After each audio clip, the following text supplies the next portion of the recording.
Bedtime Stories made for you by Diggy and George. A feathered friend. Little Quacker, oh so sweet, lived in a lake, a perfect retreat. He loved to swim and splash with glee, but often felt so lonely, you see.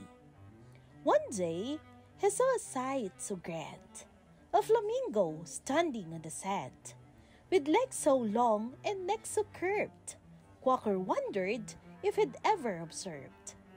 "Hello there," Quacker quacked with cheer. "What brings you here, my friend so dear?"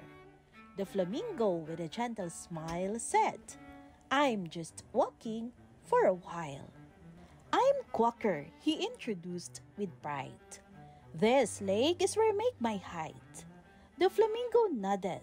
Its place so lovely, filled with nature's grace. "But I feel lonely," Quacker sighed.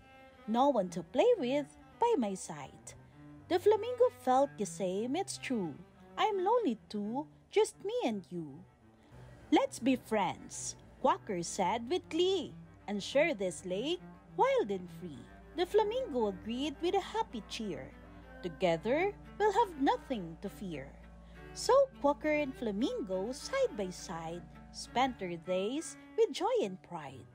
They swam and played and talked and laughed, and found that friendship was the best craft.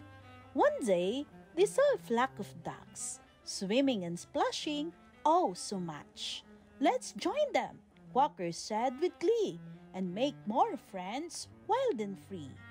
The ducks welcomed them with open wings, and soon they joined in, singing and flinging. No longer lonely, they were content, with friends new found, a happy blend.